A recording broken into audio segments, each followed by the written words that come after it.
Alright guys, today I'm going to be reviewing about Titleist 917D series, and this will be the D2.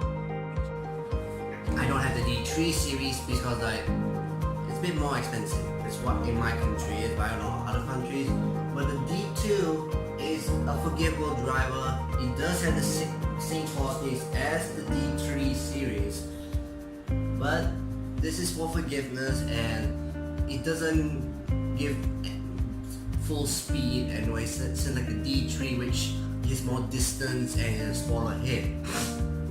But I got the D2 series and I'm gonna review it, and I already have this for about a month already. Actually, I already got this for about a month, which I'm not saying is my favorite driver. Anyway, this is my first Titleist driver. I've been using Callaway drivers for about a month, but this year I'm starting out with the new driver, just getting used to it. I was getting it for a month, but for the start first, nice cover anyway, the Titleist over here, with this kind of crisscross design over here. Here's 917D, kind of stretchable here. Let's take this off first. It's for about a month already, so it's not much that difference. And here it is. It may look like there's a bit of scratch over here, since I'm already using a month, so you gotta have some bit of scratching. But since they always keep the same things right here, the same marker for where you hit the middle. It's like the same design from every driver from the start. And yeah, there's a bit of grass scratching. Since you see this V concave face here, this V shape here, this is to tell where you should hit in the middle. And yeah, and to be fair, I got this in a shaft, and here's Yamaha Mitsubishi Rayon shaft, stiff flex S anyway, so it's a quite stiff shaft, but it's not the stiffest one. I like very stiff, like 3x at least, so it won't.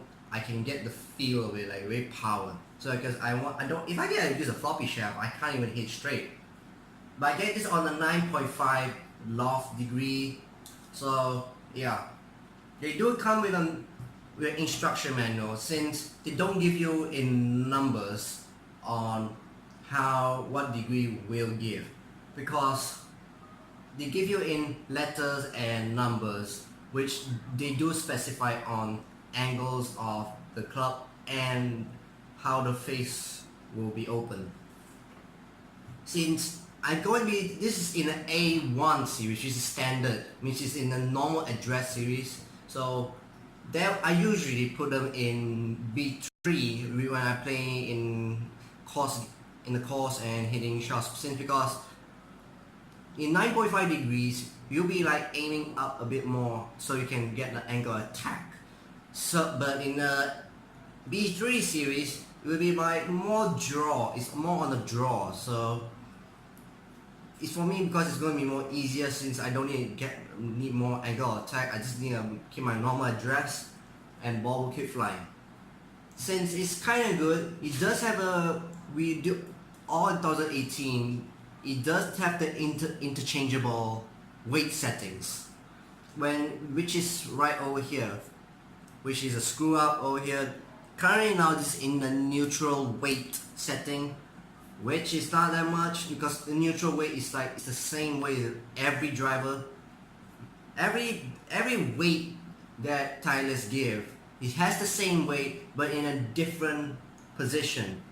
Right now I got this Titleist pouch bag, which they all give when you got the driver. And first thing first, you're completely going to get is the screw. Then they give you two weights basically. Firstly, we already know where is the neutral weighting is inside of it, and the second one they'll give you a draw and fade weight, which is both of them basically, because the weight is on one end of this weight. It's kind of weird. You can feel the weight since this part is light and most of the weight is here, and you can finally see there's arrows pointing, and it's to tell which one you want, which is the fade one or the draw one. First thing first, I'm going to take out the neutral weight out of this and show you how it works.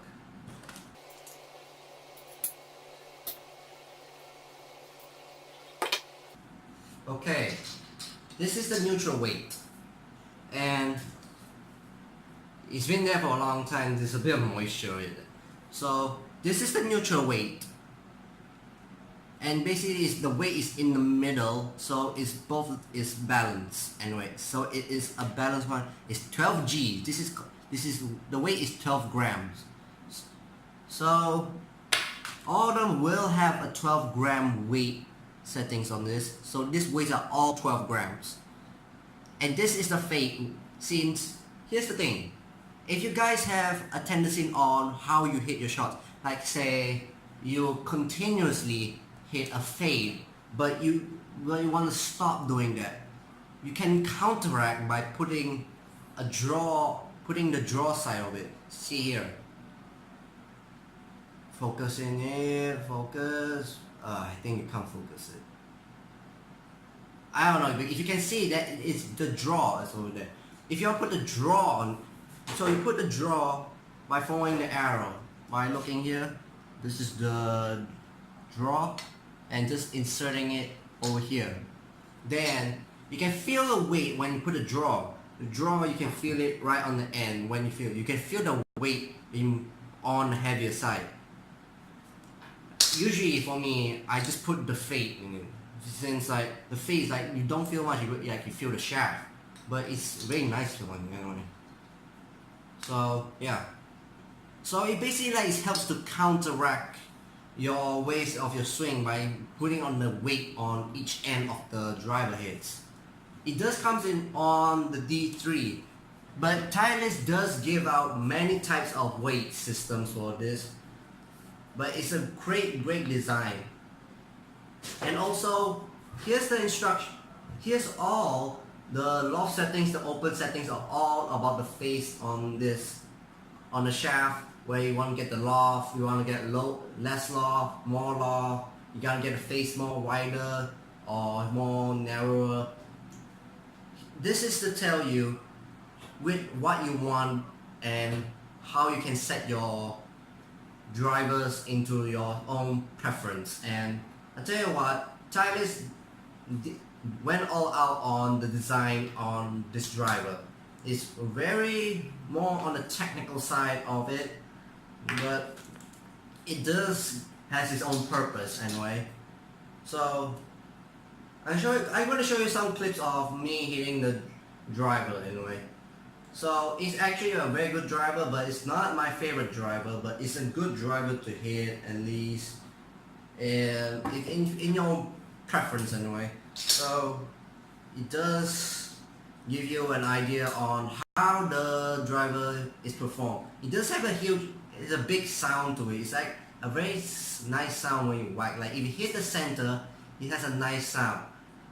But if you hit like a draw or fade on, if you hit the toe or hit the heel, it does sound a bit unsettling at first, but it does indicate to you where you're hitting. So it does shows much. So here is the clip on how is the driver perform on the range, which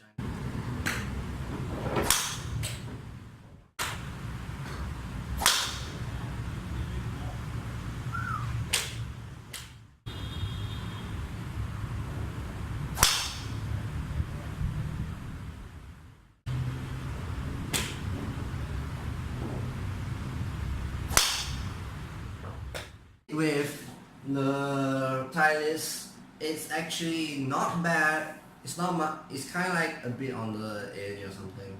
But the distance I get from this is like in meters, so it's going to be like 230 to 220 meters. So it's not bad. It's like over the course, because since I'm whacking it hard. But if I go with a normal swing and just like a normal swing, it still go 200, like a bit like 224, 205 right there. but it is a good driver. It is, and it is said what it says on how the driver is going to be feel and all. You can get the pouch, you can get the nice looking cover. Actually, I was thinking about I'm going to go custom style my way by showing my name KC on this cover so it can indicate it's mine so I won't get lost anyway. So that's it. The review of this is great. This is my first review of a new brand of clubs that I got. Like my others are like the old golf clubs like the Simmons, like those. It's kind of good, but still those are old ones. I'm going with the new ones today. It's great, and yeah, this cost me like at least like 1,000 something. I literally forget how much. I think like 5,000 ringgit. This is an expensive club in Malaysia. In Malaysia, the like a price range is mad, but in the US it's like 100 something, like 500 some 600. But still, for us Malaysian, this is going to be expensive to buy. But you guys like say, I tell you what, this is it's for forgiveness, and if you want to get more distance in on your driver, if you are a Titleist guy, if you are buying a Titleist clubs or what, you want to get a driver that goes in far, suggest you to buy the D3 917 D3. It will give you and provide you the distance that you may want because it's a smaller head and it provides more distance, and it says on the internet and the advertisements it says. So I don't know much, but it is a great driver. So that's it. Bye.